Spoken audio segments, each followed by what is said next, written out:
So my name is Renata. I come from Slovenia. Slovenia is a small country in Central or Eastern Europe. It's next to Italy and below Austria, just to give you a bit of an orientation. And to share something about me, I actually studied mathematics. I didn't study to be a teacher of mathematics, but I studied plain mathematics because I always loved teaching, and I did a lot of tutoring in high school and in primary school. But I never saw myself being a public school teacher.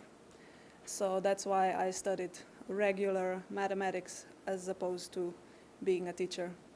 But then I found out about the EFL school, and I wanted to join and help, not to be a teacher. I just came there and said, what you are doing is very good, and I'm here to help you with whatever you want. And then I got into the school more and more, and at the end I became a teacher. So I know it says in the schedule that this is supposed to be a workshop, but it will be more of a presentation of my ideas that I came up with during the 4 years that I have been teaching at the school. So this year I made a lot of progress on how to teach geometry. So I taught 3rd, 4th, and 5th grade. And at that level, geometry is quite simple. You have to know what a line is, what a point is, what a ray is, so it's very simple. But it can get very boring because it's only definitions.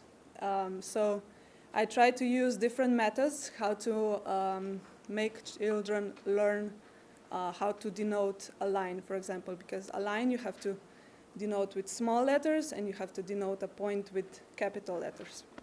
So this is an example where we made a cartoon about a line segment and a line, and I can show you the whole cartoon. So, and I was actually making up this story as we were writing it. So I was drawing it on a blackboard, and they were drawing it on a piece of paper.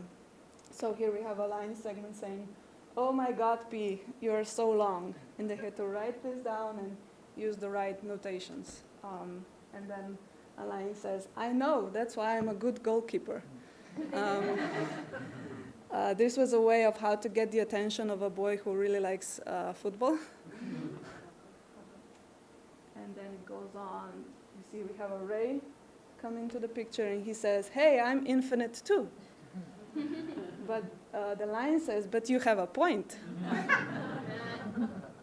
And then a line segment gets angry, "And I have two." And then a point comes in and says, "You're all crazy." So this is a good way for them to practice how to draw correctly a line segment and a line and an array.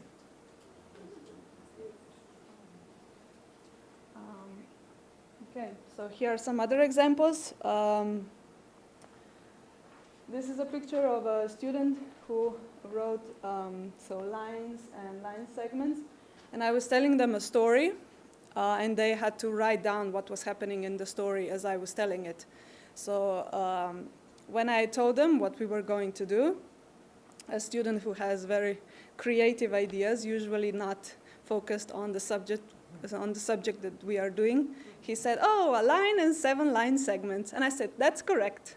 The story will be called A Line and 7 Line Segments." So they were walking through a forest. We had a line segment A, B, and they had to draw the line segments and so on. And so the line P and all the other line segments were going through the forest, and suddenly out of the bush came out 3 other lines, and they were perpendicular to the line P. And they had to draw those 3 lines, and they had to be perpendicular to the line P, and so on. So I was making up this story, and they had to draw it on that piece of paper. And did they draw it as you were?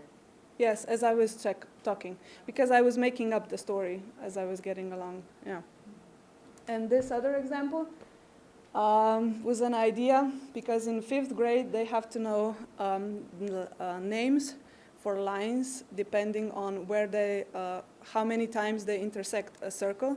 So a line that intersects a circle twice is called a secant. A line that intersects only one time, it's called a tangent. And we have another name for a line that doesn't intersect. Me and Irene find out that you don't have a name for that line, so I suggest you use the Slovenian word, which is mimo bežnica.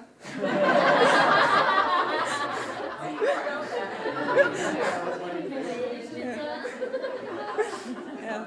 So I can show you the whole story.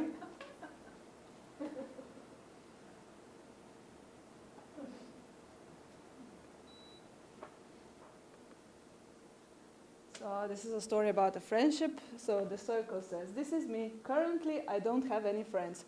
So the idea behind it was to relate those difficult mathematical names to something they already know. So the mimo bežnica would be a stranger. The tangent would be an acquaintance. And a secant would become a friend. So it goes on. There is a lot of strangers around me who pass me by and don't even say hello. Then once someone came over to me and asked me if I want to be his friend. So they became acquainted, and then we talked for a while and became good friends. Oh, yeah, okay. But then one day we had a row, so they were not friends anymore. Because we couldn't solve our conflict, after a while we became strangers again. And this is the most beautiful part, because I was able to incorporate a line segment as well. That was not my intention, but it came. So our teacher noticed that we are not friends anymore and decided to invite us for tea. So this is the teacher. And they're acquainted again. The tea dissolved our arguments, and once again we became friends. And then, this is the most beautiful part, because we now have a chance to name a chord. So we were both very grateful to the teacher for helping us overcome our row. We asked the teacher if she wants to be our friend. She said yes. So now we have, this is the, where we can say that if a line is like this, it's called a chord. Okay. Yeah, a chord, yeah. Yeah. You can use the Slovenian version as well, tetiva, but it's up to you. So one thing that I came up yesterday when I was reviewing this story is that you could do a memory test with this. So you could say, so in which rows does a tangent, the tangent is? So here we can see that there are no tangents. It's in the second row here and in the first row. And then we could say, well, in which row does the mimo bežnica happen? And they would say, okay, it's in the first row, and then the second row, and not in the third row. Yeah, okay.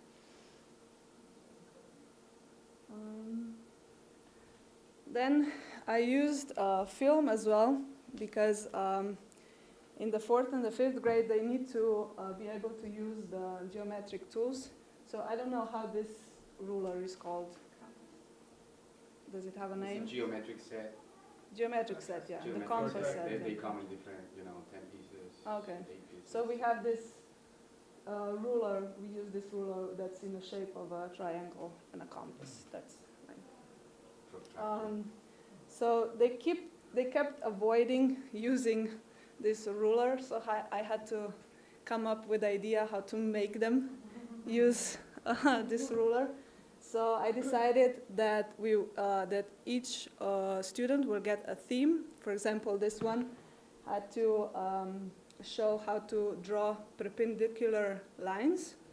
So I would film him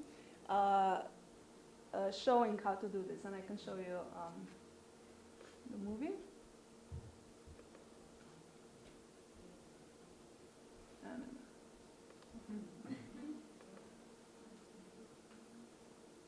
So this is geometry with Lila. Lila is the name of our school.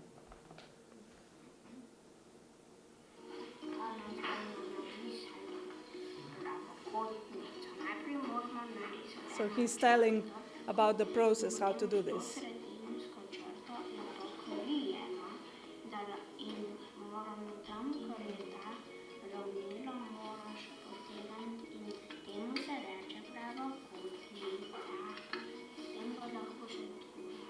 So here he shows how to denote a right angle and how to denote lines. And then he shows how to use the symbol.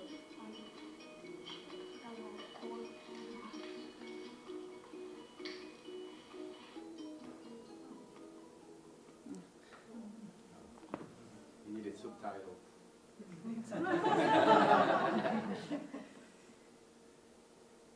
Okay. And then another method is, of course, to use music. We made songs for each timetable, for multiplication table, sorry. And I can show you this as well. So here they are singing about the multiplication of 10. Okay.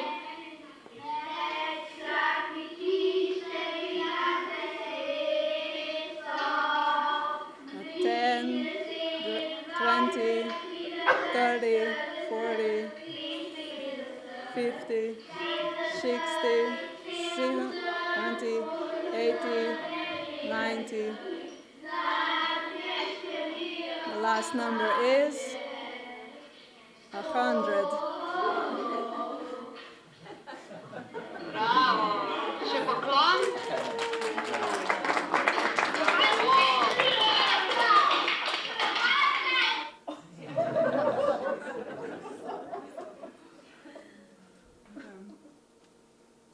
Okay, so use role playing. Turn your classroom into a marketplace. The first time we tried this was with Jasna, she's my mentor. And the first time that we did it was we only had one shop and she was the shopkeeper. And the students were paired and each pair got an amount of money and they came to her shop and she would ask them certain questions. What do you want to buy? How much would that cost? How much should I pay you back? And so on. And after they got their items, they came over to me and they were taught how to be a shopkeeper. So I would ask them different things, sort of to train them to be a shopkeeper. And then they set up their own shops. And you can see at the beginning, it was like nothing on there. It was, you came to their shop and you said, what are you selling? And they would tell you. And then the next time, they had all different things already set on their tables. And then we tried this idea with the younger students as well. These are the first graders, and I had students here drawing what they were selling and also adding a price to it because they had to practice how to use the symbol. And here was the shopkeeper and the buyers, and they loved doing that, and the shopkeeper would become a buyer and the buyers would become the drawers and so on. And then the children liked the idea so much they wanted to play it all the time. So I had to make up new ways how to make it interesting and also to improve their abilities. So when they got older, of course, I didn't want them to use only numbers up to 100, but I wanted them to use higher numbers. So then I got the idea of credit cards, because you don't have to have the physical money. So each student would get a credit card, and I was in the bank. And each of them had their own account.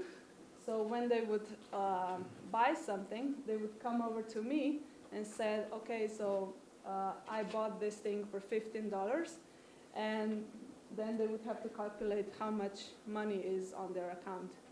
And each of them would get a starting amount, which would be like, for example, here is 66,320 euros, and they would have to subtract $10 for euros, for example. Did you do an interest rate? Did you do an interest rate? No, not yet. We'll do it in a higher grade, because these are the third graders or fourth graders. Yeah. This is more an artistic idea.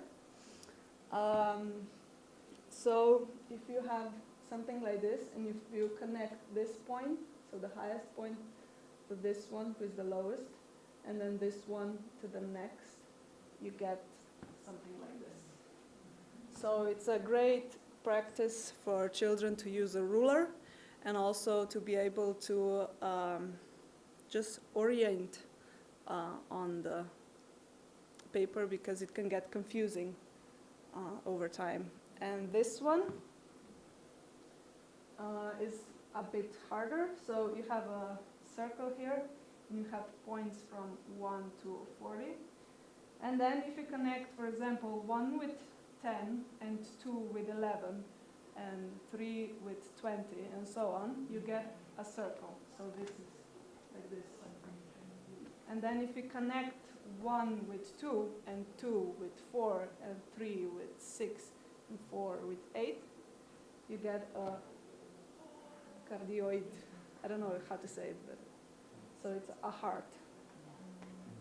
And then you can try also connecting 1 with 3, and 2 with 6, and 3 with 9, and 4 with 20, and you get like a peach shape.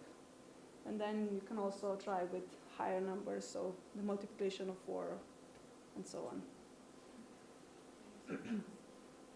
This one is also great for, even though it's the instructions are easy, but they can get lost very quickly.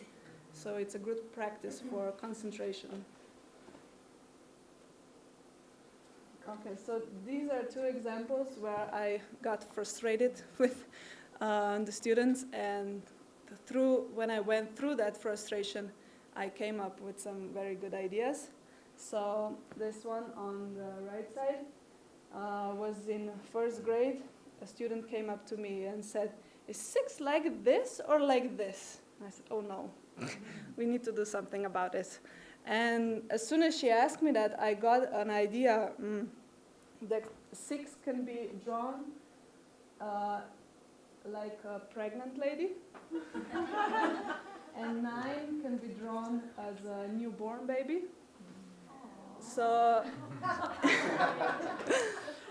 then I asked myself at home, can I make images out of other numbers?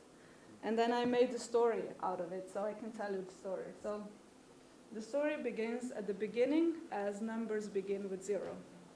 So first there was Dad, and then there was Mother. They loved each other. They lived in a house, and the house had a keyhole in the shape of a number 5. One day, Mother got pregnant, and Dad made a swing for the child, and Mother made a teddy bear. And after 9 months, a new baby was born. And that's how 10 little baby fingers lived in that house. And the beautiful thing about this story is that you can continue. You can say, there was still Dad, there was still Mother, they still loved each other, they still lived in the same house. The house still had a keyhole in the shape of number 5. And then one day, Mother got pregnant again, and Father made another swing, and Mother made a new teddy bear, and after 9 months, a new baby was born.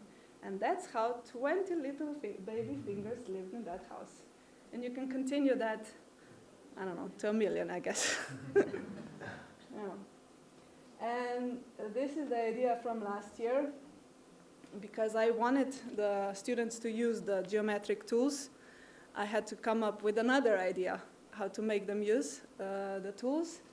So I remember that my friend is a landscape architect, and that landscape architect, when they draw a map of a garden, let's say, they use a circle for trees. So where they want to plant a tree, they draw a circle. and of course a rectangle for a house maybe, or something like that. So we had a week with topics on landscape architecture, and we got to know who a landscape architect is, what are they doing. We went to a park and cleaned the park, and then they made their own maps for a garden. And then this friend of mine arranged that we had an exhibition of the students' work. So the exhibition was actually outside of the school, which was the first time that they went outside of the school to present what they were doing. And it was really nice. And all the parents came. It was a nice event. Okay, so pairing children, I like to do that. And sometimes I pair them within a grade level, and sometimes I pair, for example, a third grader with a fourth grader. And I don't like to use you're a fourth grader and you will be with someone who is a third grader, but I like to use something that is more, that doesn't use those words. So here's an example. I say you are the orange student and you're the purple student. So this is what you do. The orange student will have division. We'll say 15 divided by 5, and the purple student will calculate that. And then the purple student will write this down for the purple student, for the orange student to calculate. So they have to work in pairs. And I really like finding connections between different grade levels. So for example, here we have a division with remainder, which is a fourth level. And I paired that student with a third grader. So the fourth grader had to divide. So he would divide 46 by 6, and he would get 7 with remainder 4.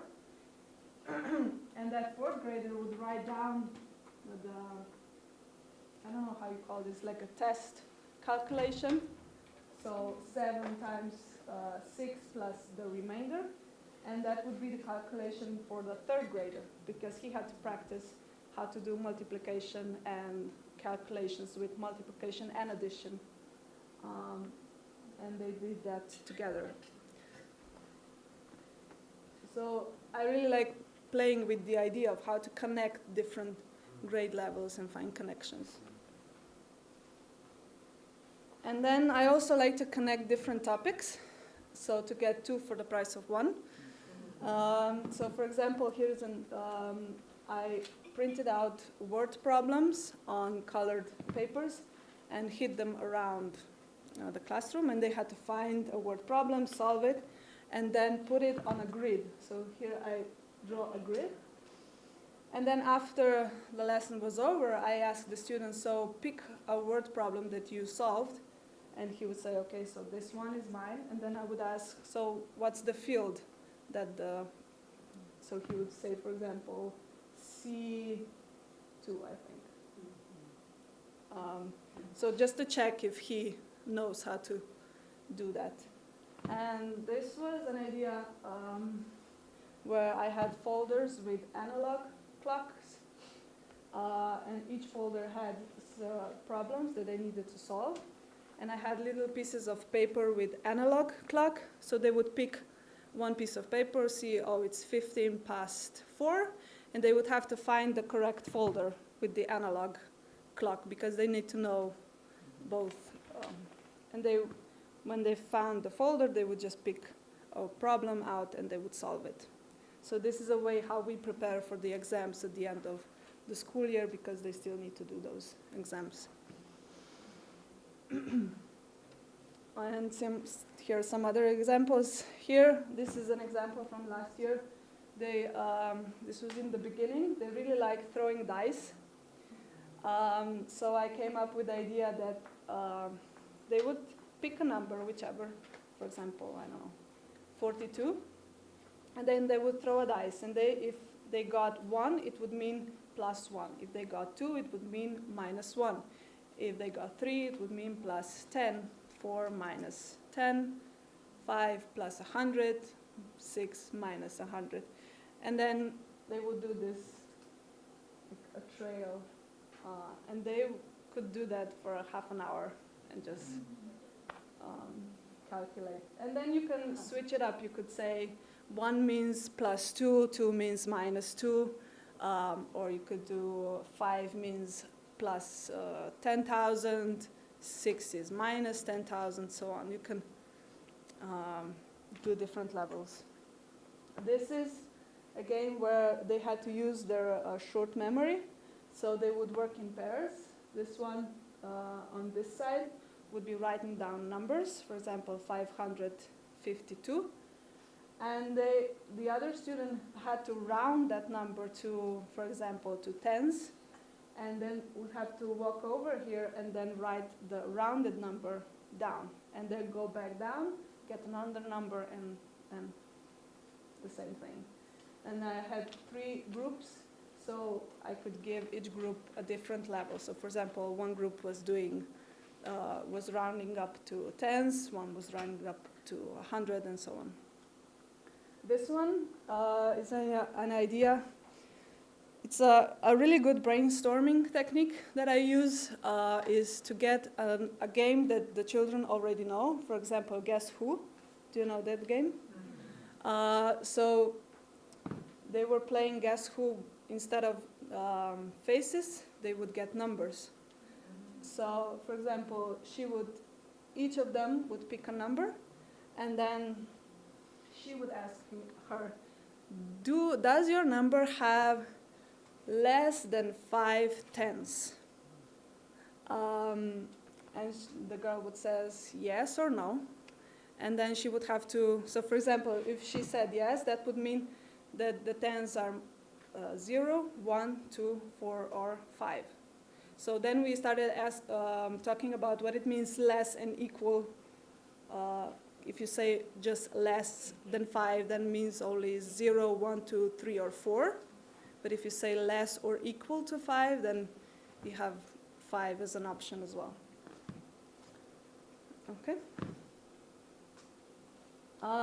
This is an idea that I haven't tried yet, because I haven't got students that are old enough, but maybe Cameron, you're in high school, maybe you can try this.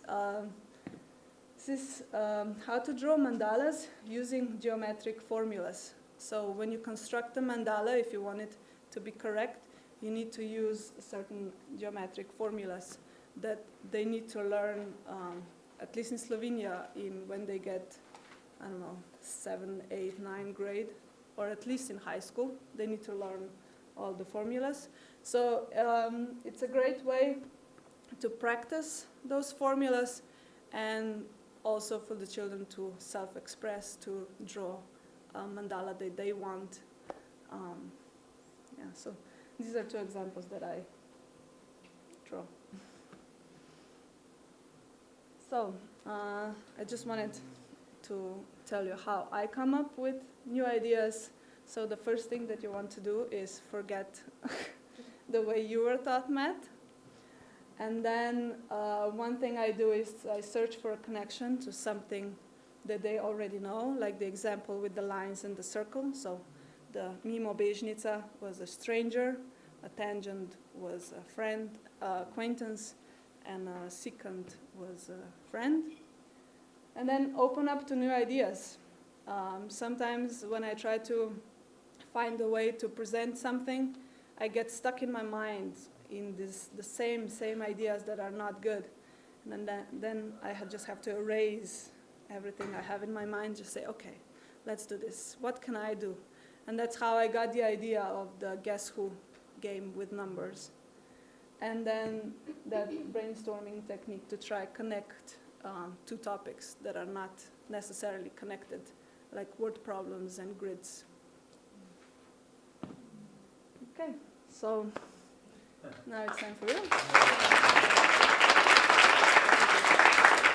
Okay, I'm going to get started. My name is Nishtan, and I've been at this for a few years, doing math at Ananda School and different places, and a lot of SAT prep. And I don't have a lot of time, and I don't know exactly how I'm going to fit what I have to say. I don't even know what I'm going to say. And that's one thing I discovered after all these years. You got to be who you are.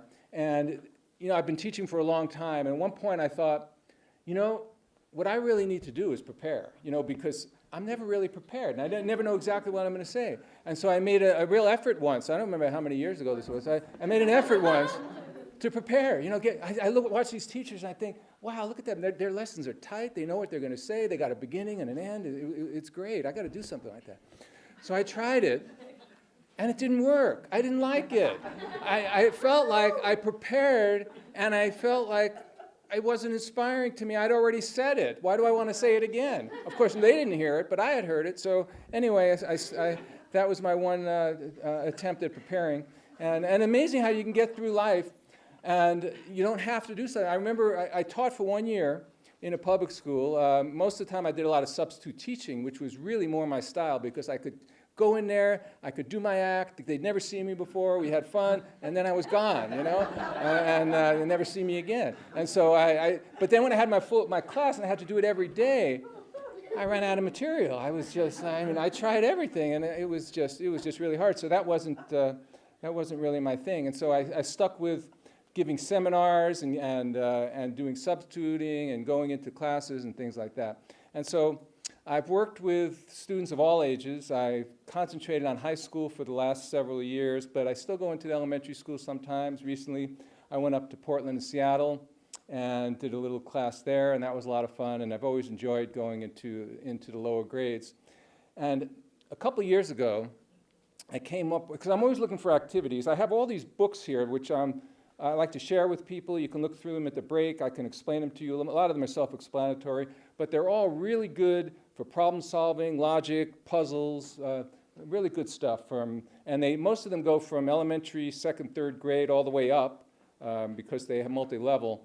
But I'd be happy to share that. You can make copies of that. And so that's one of the things that I've done for many years is problem solving activities, and the other thing is mental math. And those were the two areas of math that I always felt were most important and most neglected, or if not neglected, for some reason students didn't learn them very well, because I work with high school kids and their math skills, their number skills are extremely weak, and their problem solving skills are extremely weak. And so when I do SATs, that's a lot of problem solving, and I enjoy teaching students creative ways to solve problems, which most of them don't know at all, which I'm always saying, you should have learned this in 4th grade, you should have learned this in 6th grade, you should have learned, and if they did, they've forgotten it because they don't do it again for several years, and they're focusing on just copying what the teacher says, learning formulas, and not thinking. And so the SAT I always thought was an interesting test because here all of a sudden they're forced to do all this problem solving that they never learned.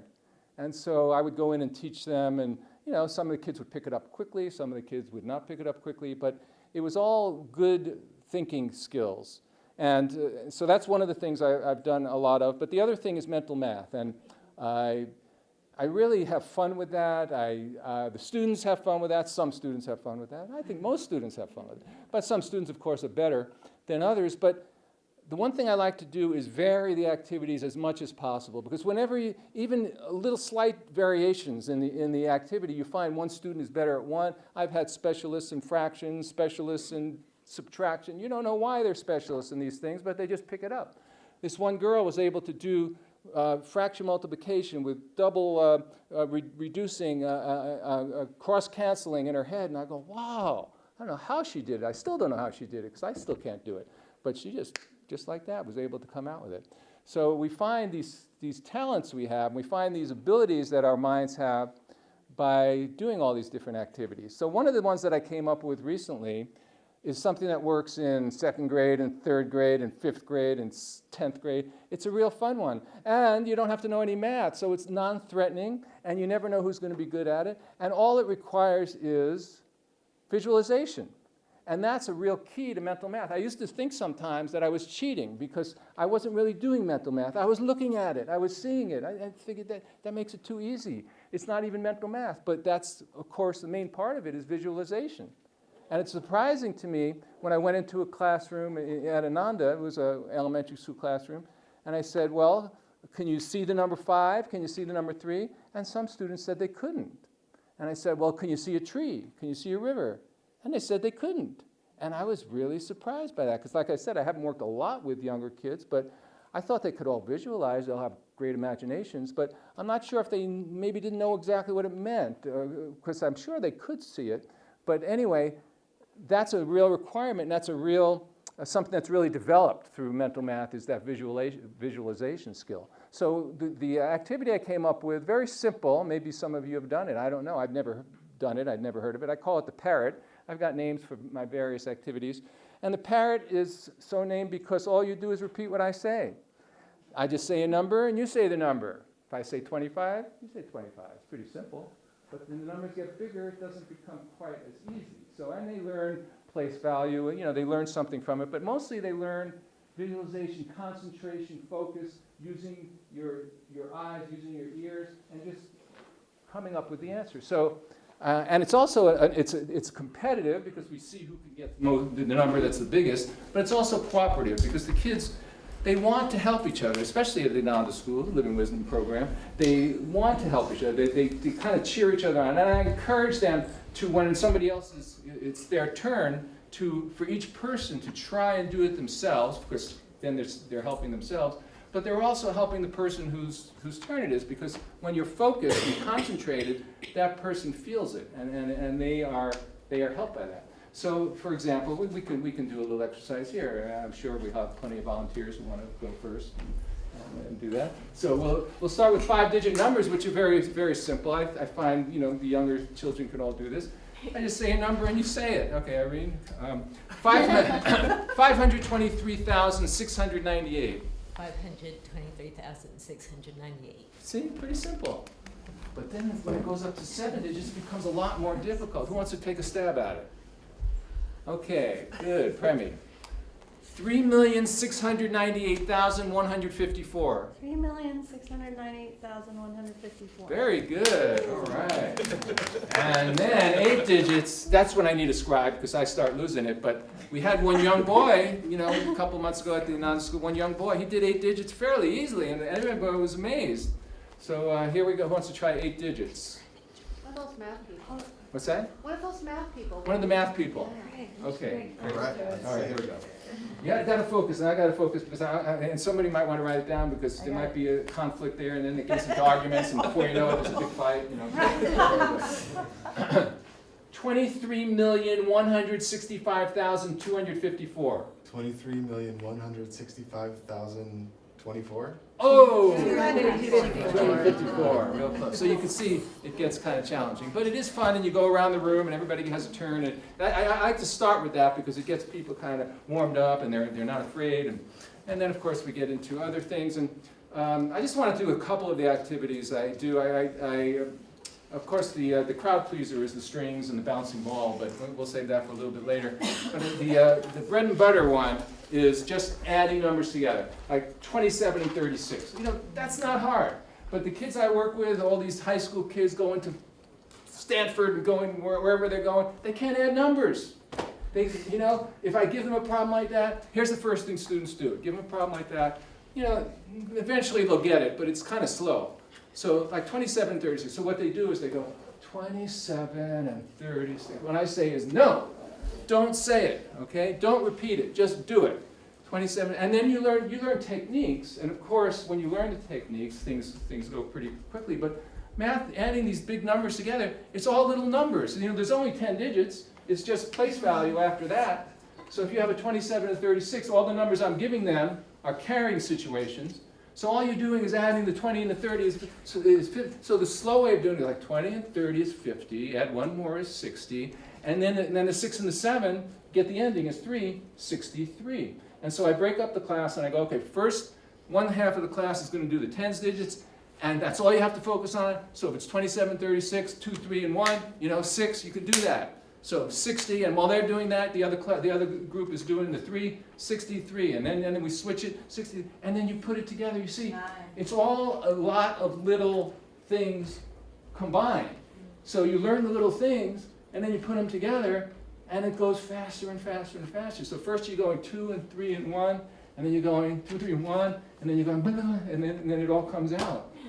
So what I find is when I start doing this myself, I sometimes get into this flow. It takes a lot of concentration on my part too, and I can get into this flow, and all of a sudden, the mind is going so fast that you don't even know how it's doing it, and that's fun. You know, the students enjoy it. They experience that, and they have a lot of fun doing it, and I have a lot of fun doing it. And I realize when I can get into a really, really concentrated and focused space, I can add a whole string of numbers and have the answer almost before I say it, in a split second. I can't do that all the time, but sometimes I could do that, and that really becomes a stimulating, exciting experience for me. So I'm having a lot of fun when I'm doing it. And so a couple of the activities I do are doubling. I do a lot of different, at some point I realized, I started out, I'd do this activity, I had about 5 or 10 or 15 or 20, and then I realized the number of activities is infinite. Everything could be done as an activity, and there's no limit to it. And after 40 years of doing it, I come into class and I try a new, and I'm just in there doing a new activity, and I go, wow, I've never done this before.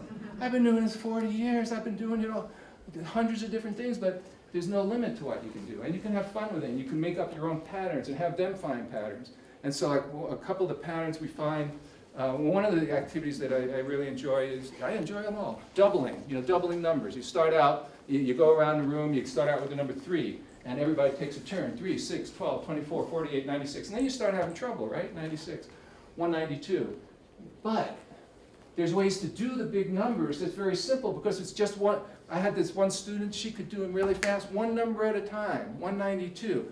All you have to decide when you double a big number at one at a time is, does that number double, or does it double and add 1? And you peek over at the next one. 192, 384. You see, the 1 becomes a 3 because the next number is a 9. So you're always just asking yourself, is the next number 5 or higher? So it's 384. Then what does a 3 become?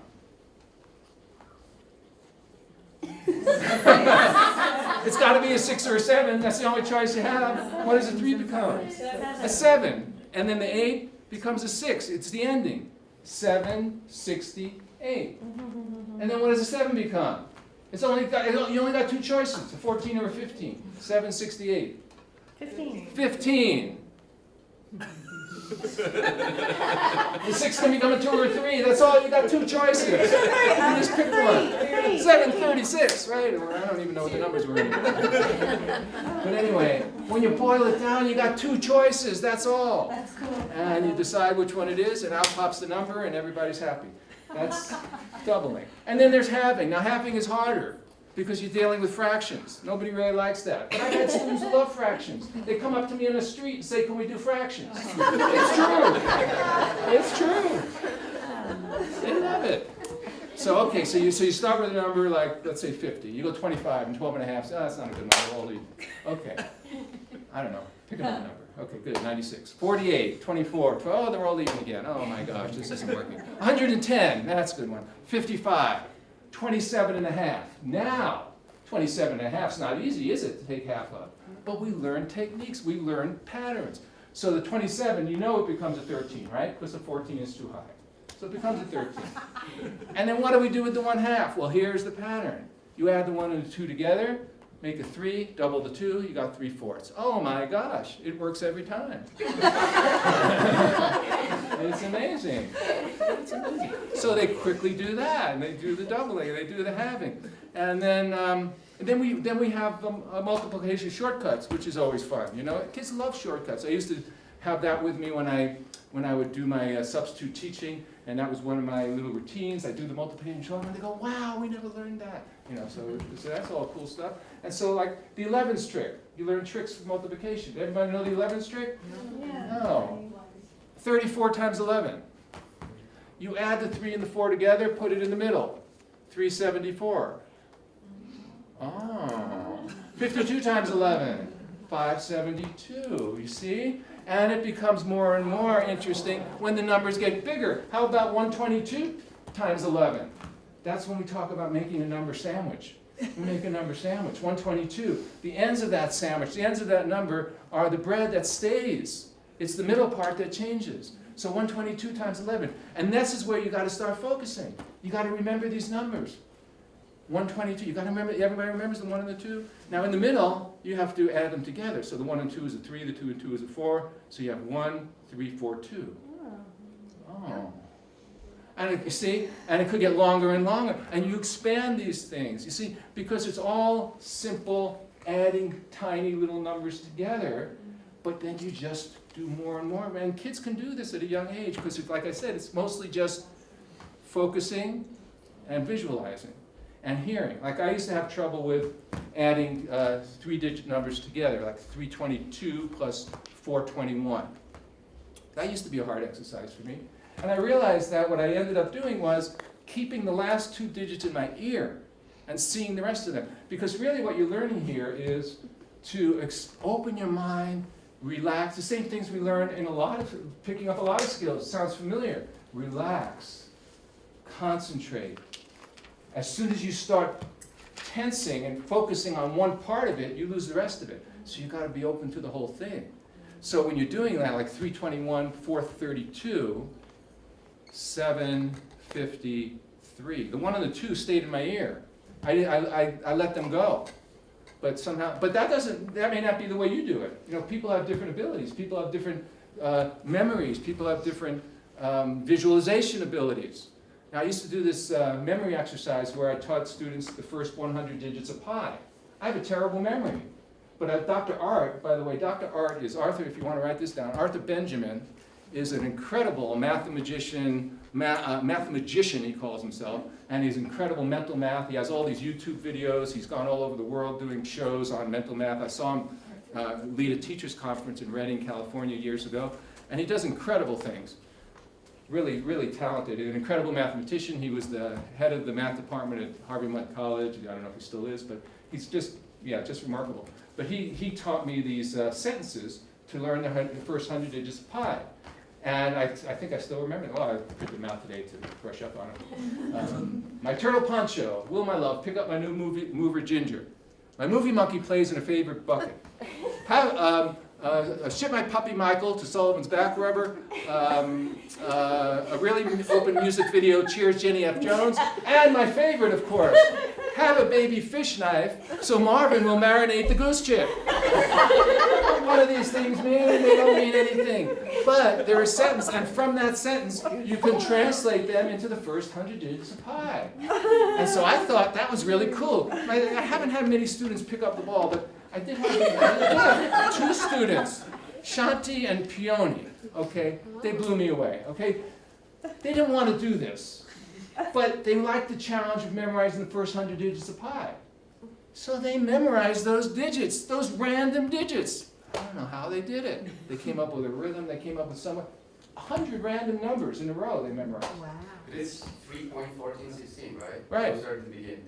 My turtle poncho, yeah. You see, all those consonants represent, and just like Renata? Yeah, just like you did with the numbers, they came up with the numbers looking like sounds. So the P is a 9, and the K is a 7 because of that, and that's how they translate into. And so I saw Dr. Art. Dr. Art did his thing at the conference, and he did 3 number squares.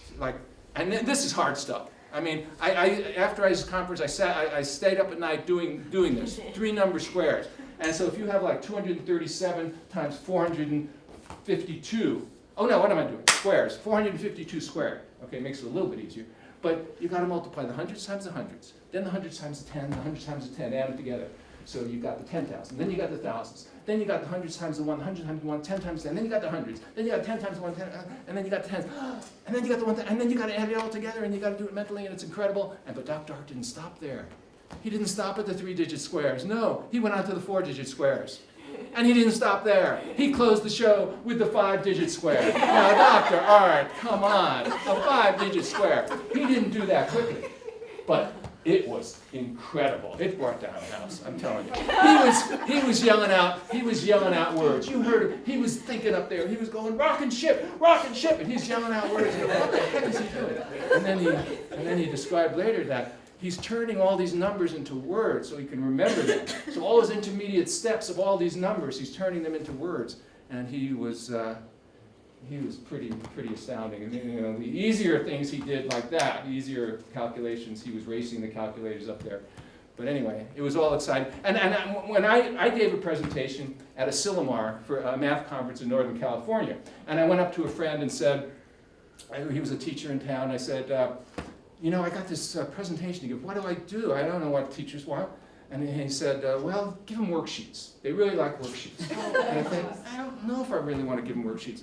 So I didn't. I did my presentation. And then when I saw Dr. Art, it was incredible because he didn't give them worksheets. He was doing things that they couldn't dream of doing, but he was also doing workshops to teach them how to, you know, do certain things.